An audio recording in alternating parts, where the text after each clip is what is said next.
start the May 2nd Radnor Township School District Policy Committee meeting, and we'd like to open with administrative remarks.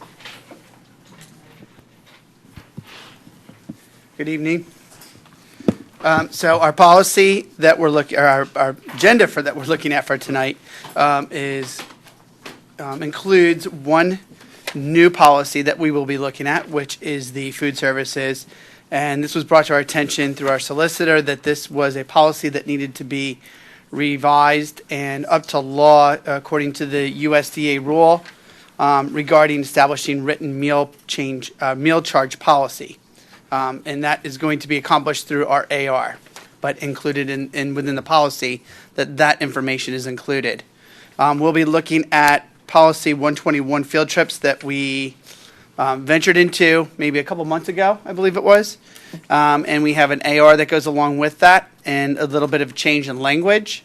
We'll be also looking at the policy 004, the orientation program for new board members, which is being brought back for a review and recommended for a second read at the next meeting. And then we also have policy 903, communications, that Dr. Stevenson and Mr. Petiti will be presenting this evening. So that is what our agenda is entailed with. One final comment. I know that some individuals were interested in hearing just an update on policy 915, which is the school-related organizations for parents and district personnel. We will be we will be looking at this a little bit more closely in regards to a structure of that policy and how we want to proceed. But we're still researching other districts and just looking at other language that can be incorporated into that policy that really fits our need as a district and how we accomplish this goal. So that's all I have for right now. Great, thank you. May we have public comment? As a reminder, you can sign in on the side table. And please keep your comments to 4 minutes. Thank you. Welcome, Mr. Sherry. I think that's an improvement to have people signing in, so glad to see that happened. We're now into the third year of the field trip policy, and the fact that people in the public have brought that forward for a review for fairness in funding and transparency. Today there is a policy for review. There's still no AR. I'm not sure what the process is regarding this policy. Is the AR going to finance? And just because of thinking about this in the future, the AR that's online does not have a date on it that I could find. And I think that would be very helpful in the future if things were dated. So you could tell, oh, this was written on that date. Again, I'd like to know the timeline for approval of this. The second topic is really related to the policy that the board is considering, which is 004, orientation of new board members. And that is that I think it would be helpful to recommend an organizational chart to be included for new board members.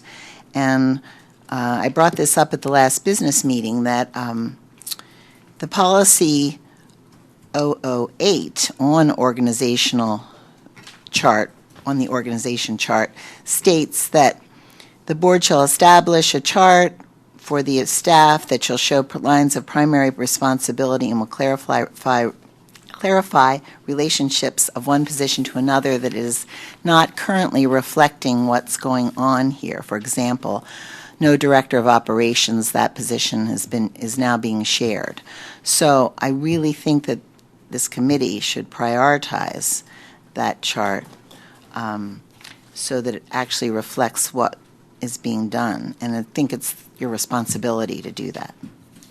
So when you're considering what should be included for new board members, I think it would be helpful for them to understand how the district operates. Thank you. Thank you. Do we have any other public comment? Welcome, Mrs. Spurtle.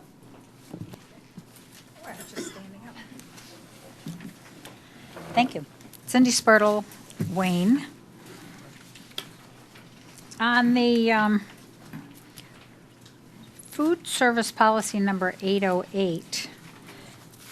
I'm learning myself about the ARs and how the role the AR plays along with the policy, and my understanding is that's a breakdown of how the policy is followed in more specific language, if I understand it correctly.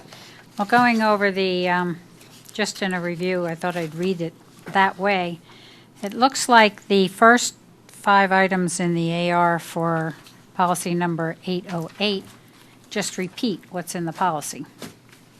So my suggestion would be that you might be able to eliminate part of that, or if you want to include it in the AR, you don't need it in the policy. Item number 7 says elementary schools and middle schools. Well, last I looked, we only had one school, middle school. And there's Pardon, could you just a repeat quick that? typo. Yep. We have only one middle school, and Go, great. I understand, Tony, when you're looking at this. I was curious that when the middle schoolers and elementary schoolers are allowed to charge, then their parents are notified by telephone. I was curious as to why not electronic notification of some sort, which is also done in other instances, but it was not mentioned. And also, it was curious that the high schoolers are not allowed to charge meals, but the middle school and elementary schools are. And that also there's a written correspondence required when there's a delinquent account. But there's no mention of a written note. So I think there's just a couple things maybe in follow-through on that one policy. On the field trips, I would like to reiterate the concern about, which is something that's I have raised every business meeting and raised a couple times in committee, and that's how the financing of the field trips is determined. So I would like to know, I understand this is policy committee, when this will be brought up to the finance committee and put on the agenda for the finance committee to be discussed as to how, at least my understanding that it's going to be transferred to the finance committee, if I have that correct. And I think that's something that needs to be addressed. I also agree on the organizational chart as a good addition to the orientation for new board members, and hopefully a correct organizational chart that shows everybody, someone reporting to each individual within the organization. And I looked at the schedule and agenda for the communications AR, which appears, and that will be handled probably in the communications policy meeting, but it looks like that's stretched out all the way until September. And the first communications policy that was presented to the committee, what I believe was 2 or 3 pages long, it's now been shortened to a half a page. I would think that maybe some of those, so the ARs could be reviewed sooner than when they would be presented in the fall, since my understanding is that's when this policy is scheduled or hoping to be passed and agreed to by the board to be used in the school district. Thank you. Thank you. Let's see, I'd like to just have an approval of the minutes. Does anybody have any comments about them? No? No? Okay. So other than some minor typographical changes that are being made for grammar, we were going to approve the minutes. And I'd like to get underway with the agenda, but I understand, did you want to adjust something? Yep. All right, I'm going to defer to our board president for just a moment. So we've heard a couple times about the board organization chart. We heard it tonight, and then we heard it at the last board business meeting. Just so there's no misunderstanding with the public and anybody else who happens to be watching at home, the current board business chart, the organizational chart that you saw that we approved a couple of years ago under Dr. Kelly, is our current board chart. Just because some of the positions are not filled, that is the chart we're acting under. It's the only one I've seen or approved since I've been on the board. We, as a board, are considering with our new superintendent a new chart that will help to realign the administration, as our new superintendent seems to believe maybe is the best path for this district. However, we have not taken a formal board action to propose a new chart. That's just how it is. Because a position is not filled, for example, Leo's old position is not filled with an individual person. However, it's in our budget. If we want to fill it, we will, and it will not require a change to our chart. I believe that's how it stands right now. Is that right? Correct. But currently, for that position in our chart, we currently have two other individuals filling in that position. So so the work, his work and the work of operations is being now overseen by two individuals. Okay. I just wanted to clarify kind of what we're operating under. It's not some mystery. It's the current chart. That's what we have to operate with. We just have people in different positions. If we are going to change that chart and do away with positions or add positions, that would require formal board action, which we'll consider as a board at the recommendation of our superintendent and our solicitor. Okay, so with that, we're all good? Great. I'd like to get started with agenda item number 1. It's a first read. Dr. Barczyk, because a couple of comments and questions came up about the AR, if you could review that, the changes to the AR, it does make it seem as though high school students can't charge, but I believe that is in the instance of when their account is delinquent. And that's the context for the new language in the AR is all in the context of when a student's account is negative. Correct. So, yes, high school students are absolutely able to charge meals at the high school, and this scenario is in the event that their account lacks funds. Correct. Okay, great. So, welcome, Andrew. Thank you for being here. Welcome. Speaking of high school lunches. I was just saying, speaking of high school lunches. All right, so in any event, if you want to get underway Sure. with agenda item number 1, thanks. So we were looking at the policy 808 food services just for the purpose of addressing this rule through the USDA of having a lunch charge procedure within the AR. So as we went through in the policy itself, all we did was in the front page, we did change some lowercase d's to capital D's to make it consistent, first of all, and then added districts in a couple places where it was lacking. And then we addressed it at the very end under the guidelines that, based on the USDA, the district shall provide a meal charge procedure, which is explained in full detail in the administrative regulations to this policy. And when you go to the AR, it does indeed take in. Now, a lot of this is sample language because everyone's just making this transition. So I was very fortunate to have Mr. Christofko and Mr. Diasio forward some language. So the idea of doing this Tuesday, Thursday evening, of calling students, elementary and middle school students, is an idea. It's not something we do right now. So this was something we're going to have to look at a little bit further.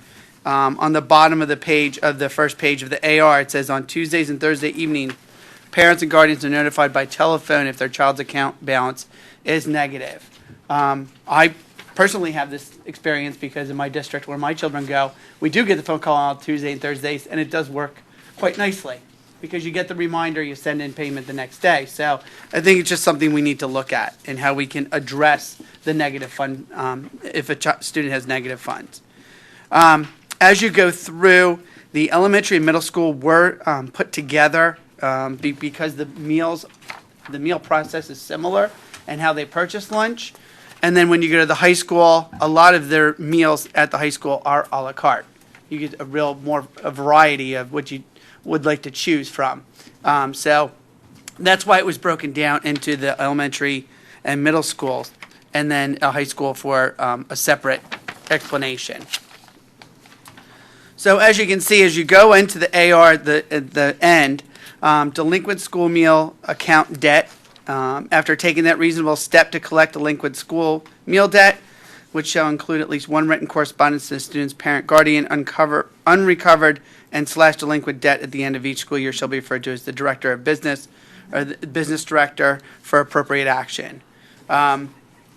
This was one area that we do still want to get clarification on, as it seems like each of the schools does it a little bit differently because each of the schools has a person in charge of food service, so they do sort of take on that responsibility of making sure they get the funds recovered. So that is what entails with the AR and the policy, and for any discussion or questions. Does anyone have any questions, comments? I had a question about sort of how it works, and and I see a contradiction, and maybe I'm reading incorrectly.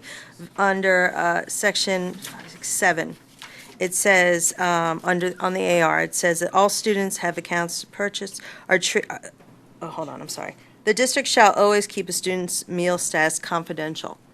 So the children are never told about their lunch They are status? told when they come to the cashier, but there's been a practice where, and not that we practice this often or at all anymore, but a student who had a negative account was offered a different lunch than a child who had money in their account. So they're remaining confidential. A student walking out with the peanut butter and jelly or the cheese sandwich is showing that their lunch is different compared to everybody else who's receiving the lunch that's on the lunch line that day. Right. So- So they still have the same lunch rights, Correct. but it's not confidential. If my child goes up to the cashier and the cashier says, "Tell your mom you're low," which has happened, I don't know if that's what still goes on, that's not confidential. Right or wrong, I'm just saying it's not Understood. confidential. And if I mean, I know that the lunch ladies do try their best to keep it. I understand, as and I'm quiet as not, possible, I'm not but I saying I understand know what the you're answer, saying. I'm just saying it's not confidential, and we Sure. shouldn't say it here if it isn't. Okay. Do we have anything else? No. Maybe somebody remembers where I saw this, but I seem to be having a deja vu moment where I saw when a student's, maybe it was an Ed Week or something like that, when a student's lunch account is low, there are some school districts where the students do have to get replacement lunches, or they Correct. can't change. So I'm really happy to see that we don't have that practice here, because that seemed really harsh, and wherever I read that. But what's applicable for the elementary schools and middle schools in terms of not disrupting the flow of that child getting a lunch, it seems like in the high school it's different, that if you do have a delinquent meal account, then you don't get to charge a meal. So that would still cause the same, if I'm interpreting that properly. Just the non-program food. So like I said, they have such a variety of choices that they can choose from. So there are certain things still under USDA that has to be part of a lunch. So with the variety of choices they can receive, they're still able to get a reasonable lunch with different choices, that it doesn't look different than anybody else. So they're not getting a cheese sandwich, but they can't go take out sushi, is Correct. basically. Correct. We're not doing either extreme at the Correct. high school. That's what this is Correct. intending to say. Correct. Okay, got it. Okay, because I think the whole, At the high school than there are at the other levels. right, yeah. Yes, there's many, many more options at the Yes. high school, yes. So the whole point of it is to provide a certain level of comfort for students who might be in an awkward situation, and that's why is that why this is written, to protect a student's comfort level when they're in that awkward situation? Correct. It's referred to as the shame. Oh, that's people right. refer to That's it as the what lunch I've shaming. heard, yes. The lunch shaming. The lunch That was the shaming, term. correct. Do you remember where that was? You just read it. No. I'm having like- Everywhere. Yeah, The lunch it's shaming, yeah. yes, Right. okay. You know, So, I go just ahead. want to be mindful of the time about this. I do have a couple of things about the policy itself. So Okay. I would like to not start this practice of the districts with an apostrophe. Okay. It's the district food service program, so let's not slip into Okay. into an apostrophe thing. I am curious about the fourth or fifth thing down, where it says cafeterias shall be operated on a nonprofit basis. I actually thought that our food cafeteria program was, I wouldn't call it profitable, but it's self-funding. It is, and it is designed that way. So interesting that the policy says it's nonprofit. And if we could look into that. I will actually check in with that with Michelle. Great, and if, a couple of terms in here. So I'm seeing that this is a PSBA boilerplate policy. Why I'm saying that is that I am believing that the AR is also a boilerplate, original AR. And what we've noticed, Dr. Rabarczyk and I have noticed in going through the policy book, and I think Mrs. Goldman, is that many of the boilerplate PSBA policies that we've not updated, the ARs are in many cases just a regurgitation, and we are aware of that, and we're looking into streamlining that. So I Yes. just want people to be aware. Do we use a food service consultant still under delegation of responsibility? Is that a term we still have? Dr. Stevenson's nodding his head, so yes. Okay, great. Barb Nissel is our Great. consultant. And within the, is there a USDA citation? Is there a law? I mean, a specific law that was passed? We should make sure the citation's in the policy. I can get a citation for that. Great. And then the other question, I have two things. One is that I appreciate, you're going to adjust the AR. Yes. Continue to do some things here, that's fine. I'd like to use the consistent wording. I believe that we use the term business administrator. Correct, yes. Not director of business affairs. I don't want to create a confusion.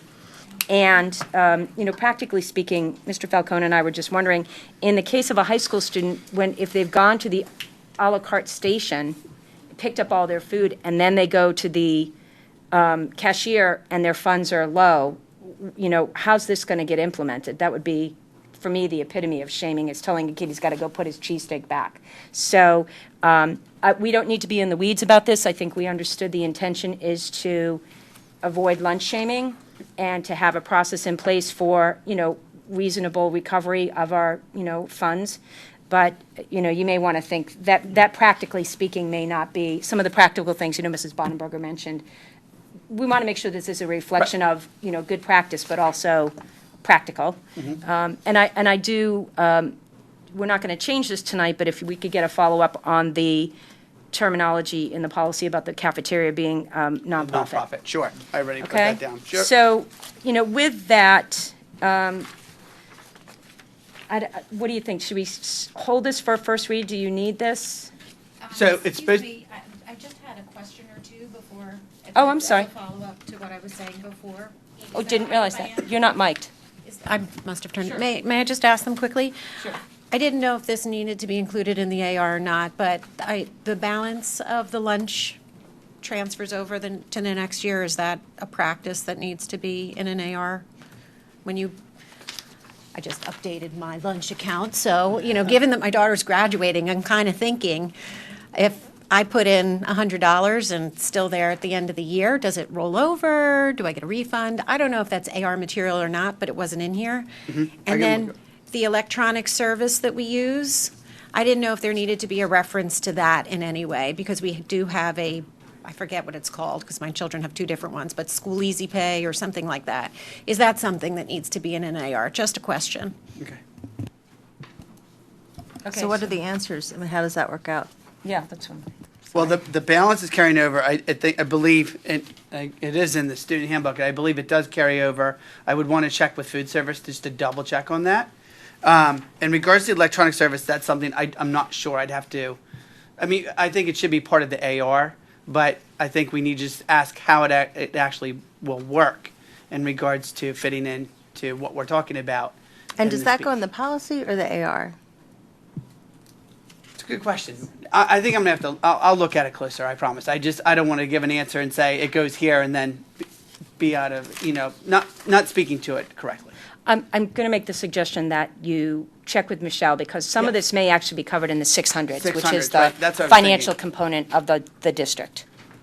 Well, if that's the case, just for one-stop shopping, could there be a reference to, that topic, and then see policy 600, just so if anybody else were to have a question, they'd know where to go, even if you don't want to restate it? And the other thing is just in terms of the handbook, sometimes I find that when we update policies, double-checking with making sure the handbooks have consistent language to the policy is helpful. And the handbooks, I know the elementary, the plan is to actually completely redo the handbook this year. I know there was discussion at the beginning of the year, so we are actually taking that process into action now and dividing that up and working to develop a whole new handbook. So we'll make sure everything's aligned with the policies. I know that was a concern. Okay, so is there a pressing need for this to be passed for first It read? needs to be done by June 30th. By June 30th. Okay, So if we could, can we do it if everything comes back next month, can we do it as a first read with a waive of a second?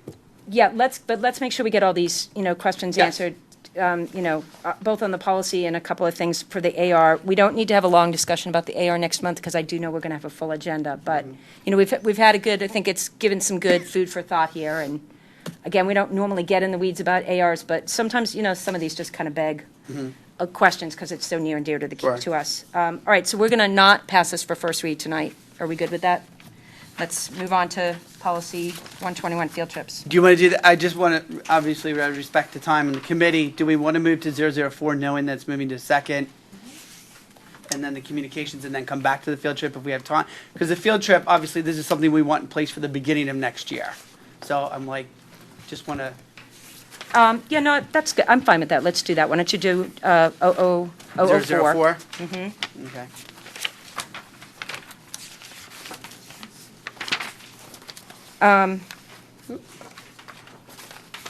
So, to my way of thinking, this policy is fine and ready to go. To the comments about providing the new board members with the organizational chart, I think that's a perfectly good comment. It's actually covered under B, which is board policy, because the organizational chart is policy 008.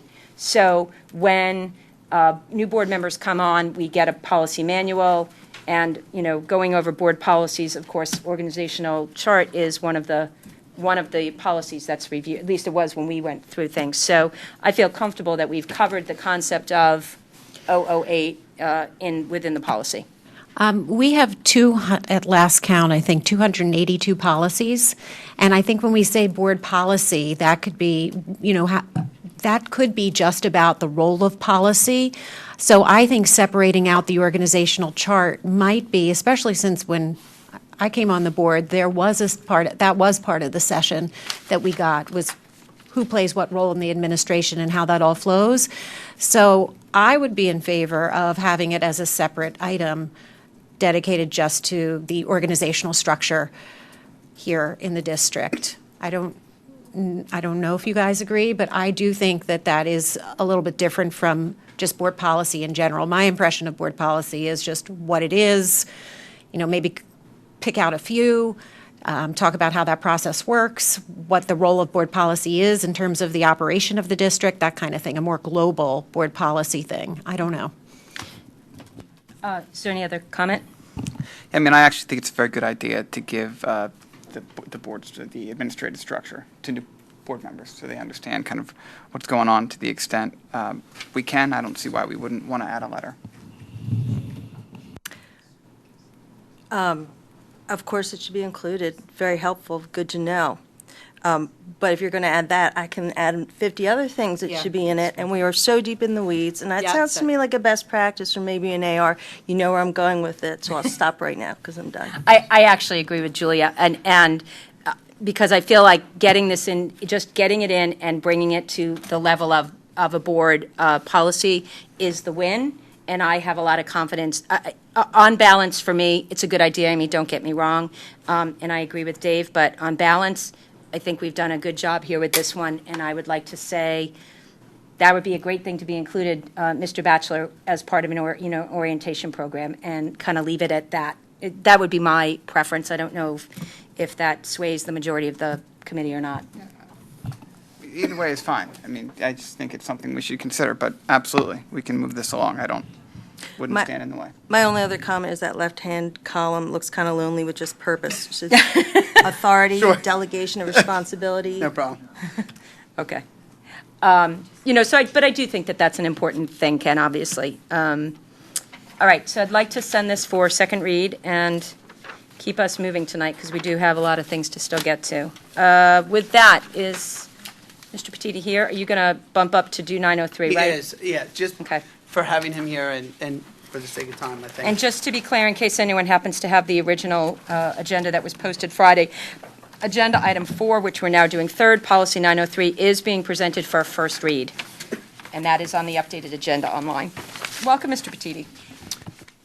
It's a nice, short policy. Thank you. Oh, no problem. My pleasure. Thank you all for having me. So we've been working on this policy in the Government Relations Communications Committee for several months now, and I passed around prior to our meeting some of the rationale for the policy. Essentially, it's meant to articulate the communications philosophy in the district, and it's going to be accompanied by administrative regulations that will contain the substance of the kind of execution and delivery of the communications. It's also going to replace 3 policies. I know in your agenda here it says 2, but I realize that it should actually replace 3. The one would be the one that we don't have is publications program. I think that's 912, 902. And it will also replace the current PR objectives policy, which is 901, and it'll replace the news media relations policy, 913. So you're getting one policy for the price of three, or the other way around. Then, as you can see from the policy, it's very short, and thank you for Mr. Stofko for helping me with streamlining it. Much, again, of the substance of it will be in the ARs, which I'm working to develop per my timeline by the end of August, beginning of September. So I'm happy to answer any questions regarding that policy. So, it is a very short policy, which kind of begs the question, for me at least. I imagine that the AR will have to be quite extensive. And you have an intention of having that ready by the fall, correct? Yes, so a good amount of the policy, it was about a page and a half prior to Mr. Kosoff getting his hands on it. So a good amount of that will be repurposed into the AR, plus a couple other categories that through our discussions through the survey that we've done for parents and staff, and through discussions for several years here, we think that it might be nice to have in an AR to help us execute communications. Okay. Do we have questions about the policy specifically? I know it's been, vetted at GRCC. Mm-hmm. Do you, Dave? No. You look like you've got a, I'm considering a verb. okay, consider a verb. Habits of the best of us. Amy? All righty. I think, where are you considering a verb? So is rely correct?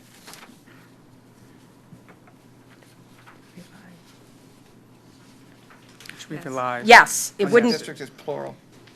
No, but it's a prepositional phrase. Of the district is a preposition. The strength and success rely on the informed support. You take out the prepositional phrase. My mother, the English teacher, would be proud. So my only question about this, and don't take too long, is you're going to have to develop a communication plan to inform all these various stakeholders of kind of if there's changes to how things are going to be and access to the website and all that. So I'm assuming that that's all something that is part of this rollout. Yes, so there's an orienting stakeholders about the policy and AR's component to this timeline. So that, yes, you're right, because there's going to be some things in there that kind of give instructions and things that we need to do around crisis communication, et cetera. So I will have to make sure there's a communications campaign to communicate about the communications policy. Right, and more like even just so that various groups, will have an understanding of what they can expect to have on the district website. I mean, all of that stuff. Okay, great. Yes. Super. I'd like to, well, Dave looks like he's still considering. Nope. Okay. So I'd like to move this forward for a first read. I know that they need this in order to keep going. Do we have consensus for that? Super. We're good with that. And now we do have time to go back to. Thank you. Yes, we do. Thank you, Michael. Policy 121. Okay, policy 121 field trips, again, is one that was one of the blanket PSBA from 2008. It did go through and made some minor corrections, just that are more specific to our district and the verbiage that we use. We did add the paragraph in the policy towards the bottom of page 1 in regards to allow the superintendent or his or her designee to approve overnight field trips that may arise unexpectedly and taking place prior to next month's regular board meeting to be approved. That was one of the issues that we are facing with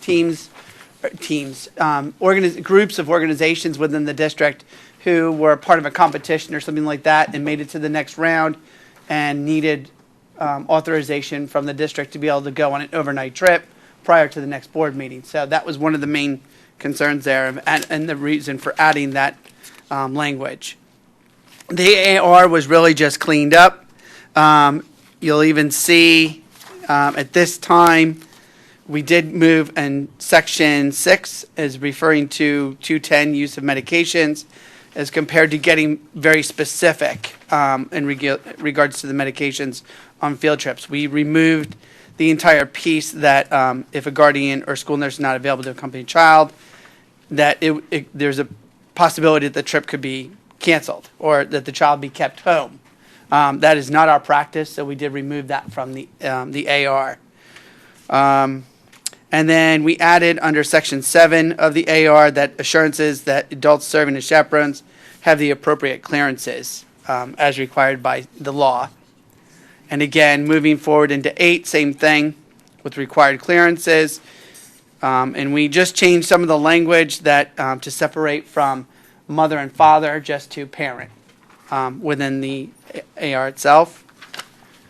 And then part of it, which I did not get, and I apologize, is and I'll hand this out to everybody, was just the trip approval form and the permission form that is being recommended as part of the AR to be provided for students and for teachers to request for a field trip outside of the norm. So any questions, comments? Yeah, I'd like to start with the policy. So do we Sure. have comments, questions? Amy? So I did also wonder about the funding piece for the policy Oh. because there's no reference to it. Not, yeah. So I should have started with that. I know, I should have too. I apologize. No. It wouldn't be covered in this. You're not on. Oh, sorry. Thank you, Amy, for reminding me. I did want to say something at the beginning. It would not be covered in this policy. That would be, again, that's a financial piece. That would be a 600. But beyond that, I have brought it to the Finance Committee Chair, Vice Chair, actually, and as Chair of Policy, I've brought it to them.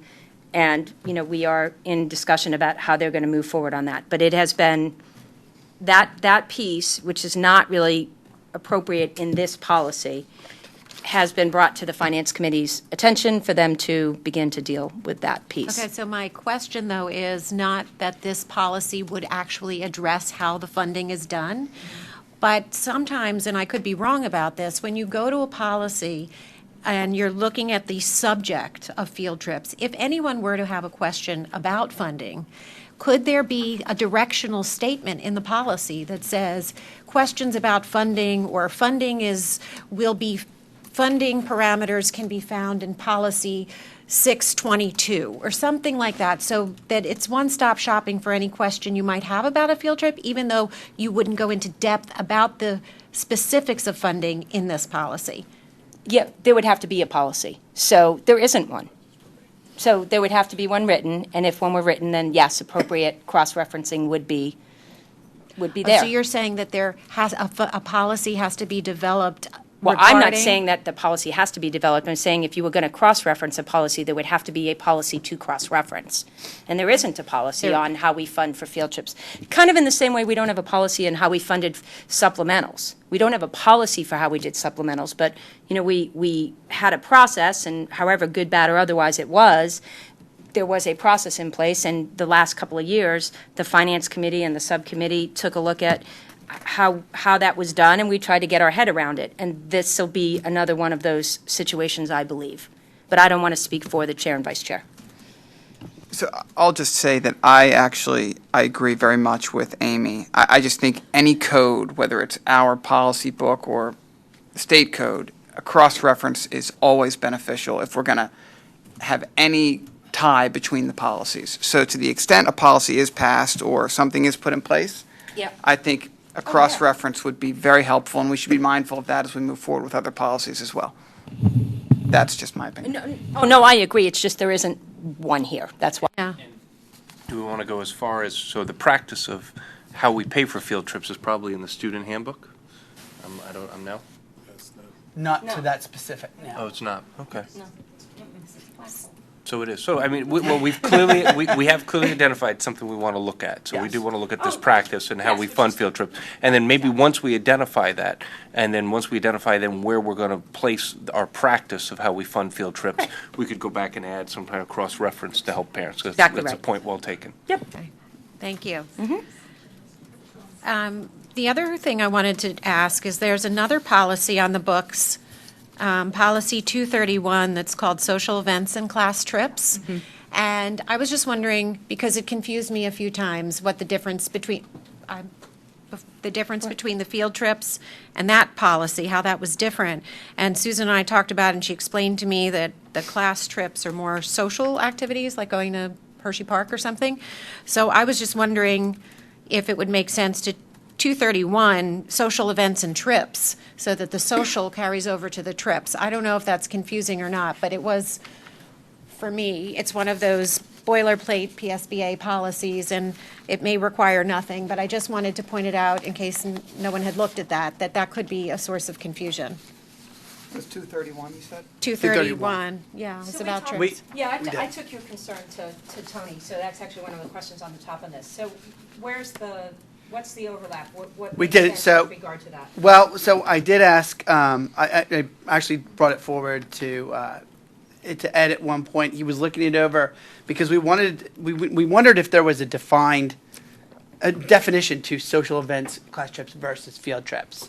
And what we came across was just that the purpose of, if you look under the first section of field trips, School Code 1361 does refer to field trips, curriculum-based trips, not social events such as Hershey Park or going to the pool at Eastern for the 5th grade trip that Ethan goes to.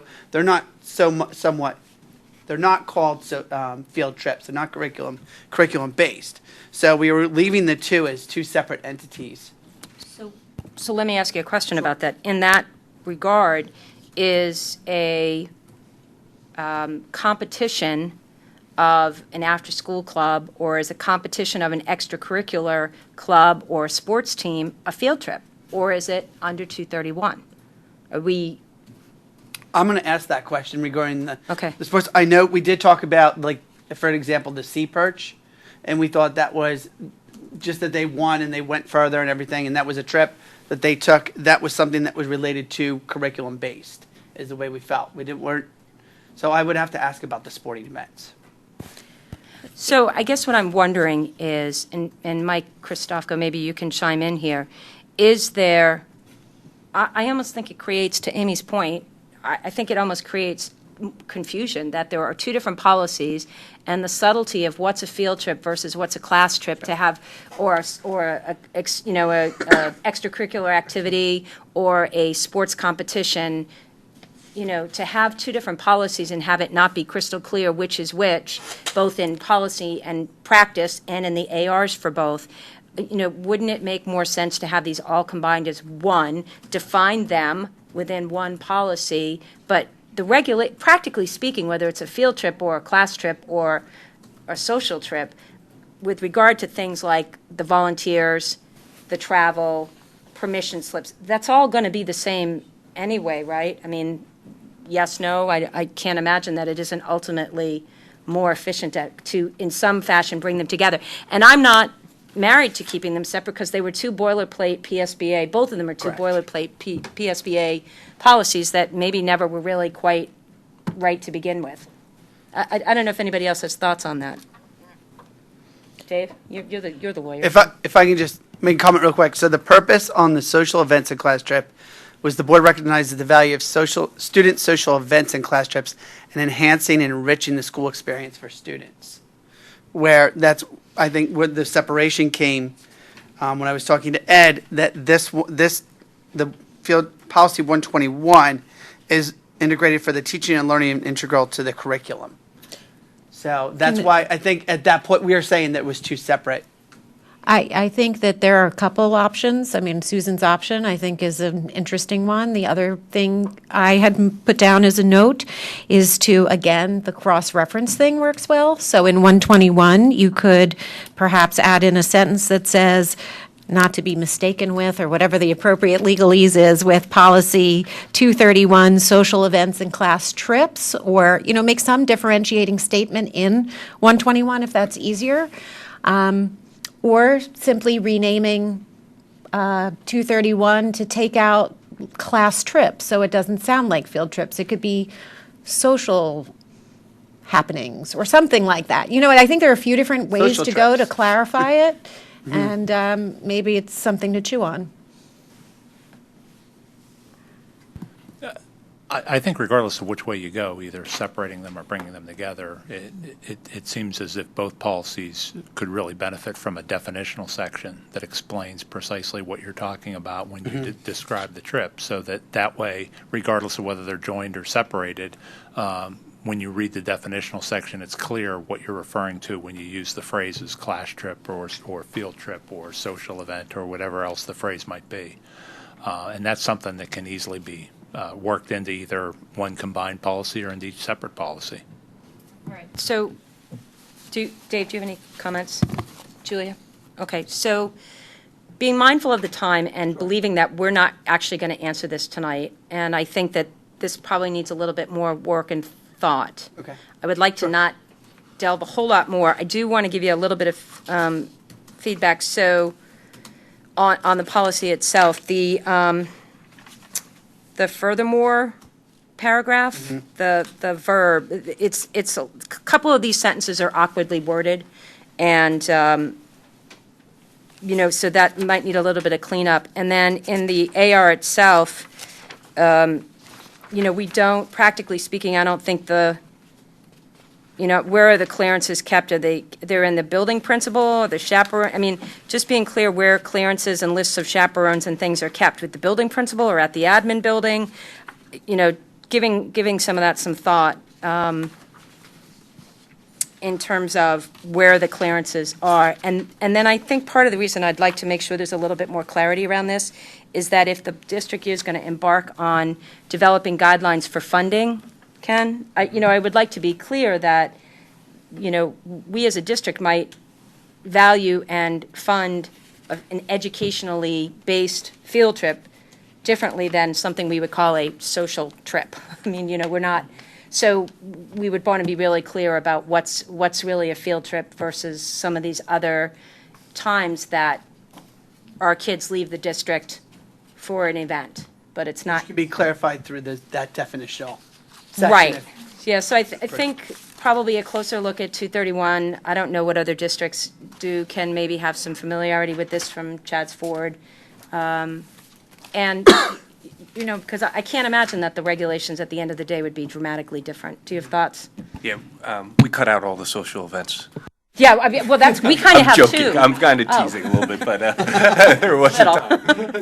Yeah, no, I was going to make that funny comment as I was just reading. I can't recall reading the social events class trip policy before, but I'm sure we might have had it. When there was a time when our kids, the 8th graders used to go to Dorney Park. That was clearly a social trip. Do they go anymore? Pardon me? They still do. Oh, they still do. Okay, And so we they're- did that at Unionville Chad's Ford. We Right. had like an end-of-year 5th grade Correct. trip where we'd bring all the elementary schools together, and it was purely social to bring them all together. Right.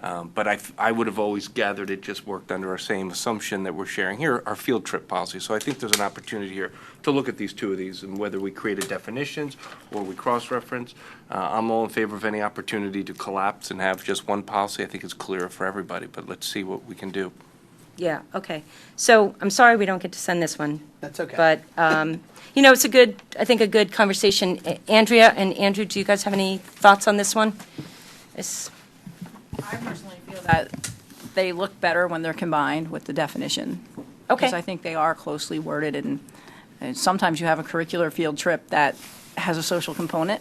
So there Okay. is some overlap in some of the trips that the district puts out there. Okay, But I think the definitions would be best. okay.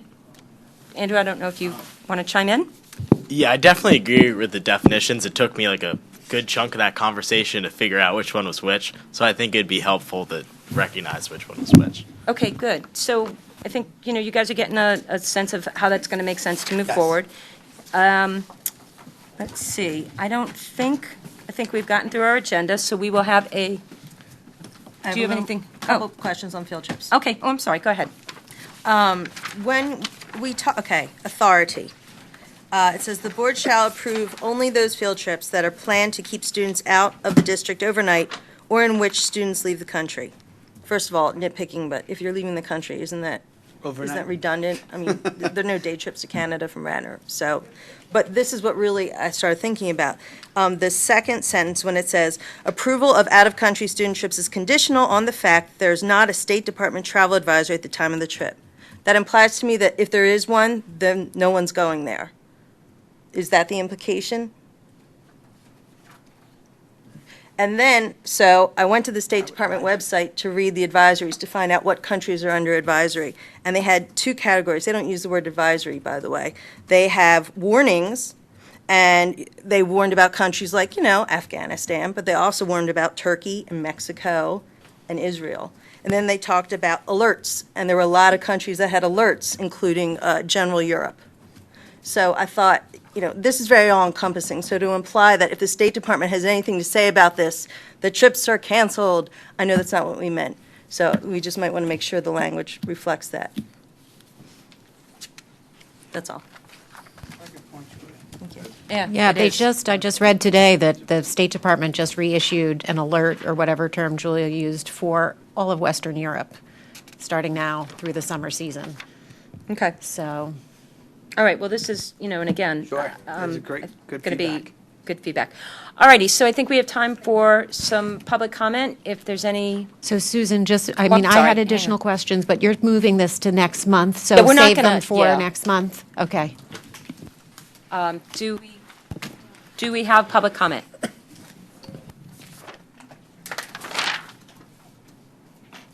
Can I also suggest to Amy? Sure. If Amy has additional comments, maybe contact the chair in Yep. between now and next month, so before you have your next pre-meeting. Yep. Yeah, Maybe we'll some of talk. those things could be addressed too. Does that make sense? Yep, thanks.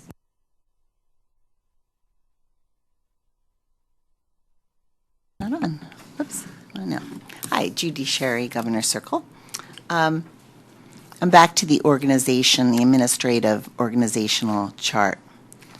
I know Mr. Falcone had something to say about it. I wasn't exactly sure what the meaning was. So I'm coming back to you again to tell you that the purpose of the organizational chart is to clarify relationships. That's what the policy states, and to show lines of primary responsibility. So let's take a look at the organizational chart you've posted. Currently, right now, what makes a lot of sense is that you have 3 elementary schools that report to the Director of Elementary Education, who reports to the superintendent. That's logical. Now let's look at the secondary side. You have Radnor Middle School reporting to the superintendent, you have Radnor High School reporting to the superintendent, and you have the Director of Secondary Education reporting to the superintendent. Nobody's reporting to the Director of Secondary Education. No one from the middle school and no one from the high school. So that doesn't seem to make a lot of sense. And so that's one issue. You're right. And You're absolutely correct. Everything you're saying is correct. We agree with you. What I'm saying to you is that's the chart we have. We're working on a new one. We just haven't passed a new chart yet. But everything you're saying, Judy, is right. Mm-hmm. We have to reevaluate this chart. We have to put a better one in place. We have to realign our administration. We're working on that. We just haven't done it as a board yet. We passed that when Dr. Kelly was here. That was his model. But you're right. You're completely right. And the same thing, if we're not replacing the Director of Operations next year, we shouldn't have all these people reporting to the Director of Operations. So I don't know the timeliness in this, how long you allow an organizational chart. I mean, we've actually brought this forward prior to this because it didn't seem to be current practice. So if this is part of your policy and it was not mentioned as something that you're looking at, I don't think, on your list. So my point was, I think it should be something that should have some priority. Thank you. Thank you. Do we have any? If you're following your policy, which is to clarify relationships and show lines of primary responsibility. Thank you. Thank you. Do we have any further public comment? Mrs. Spurtle?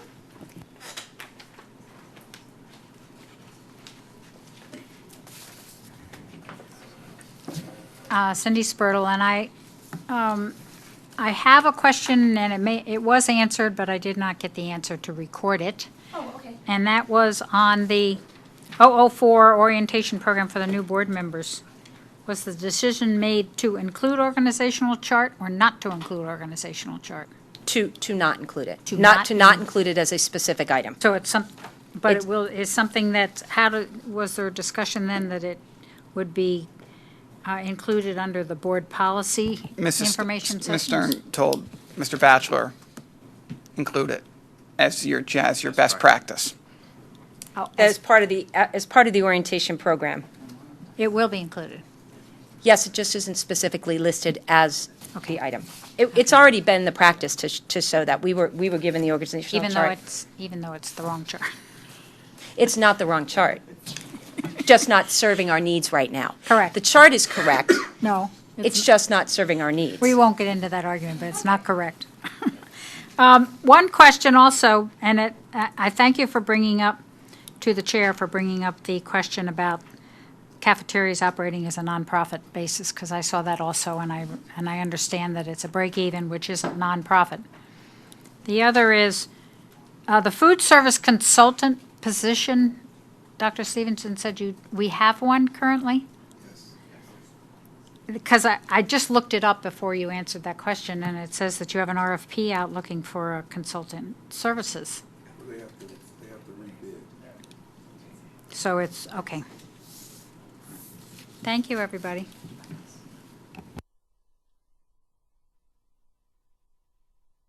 Do we have any further public comment? All righty, we are adjourned. Wait, Oh, what? new business. Oh, I'm sorry, new business came after, I'm sorry, no, right, it comes after, it should have come before public comment, that's why. Yes. All right, so we have new business. We've had a little discussion, you and me, about this issue. I would like to have discussion about what is a policy, what is a best practice, what is an AR, what is a student manual, all of these things, just to sort of focus our work and just give clarity, because we could be here all day long, and we've got so much important work to do. And I would appreciate just some guiding philosophical focus.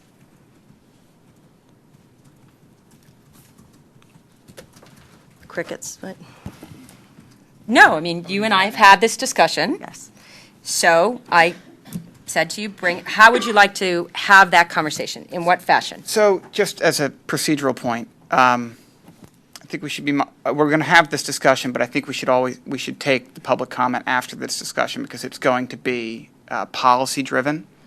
If we're going to do that now, we should be mindful of the committee meeting after us. If not, it should be on our next agenda before a public comment item. Put it on the next agenda. That would just be, I think it's a good discussion, but if we open up a new can of worms that's this significant, we should be mindful that we're going to have to engage in a more serious discussion. All right, well, let me just ask the question, is this a conversation you would like to have as well? Yeah. Great, we will put it on next month's agenda. Thank you. You're welcome. And with that, we are adjourned.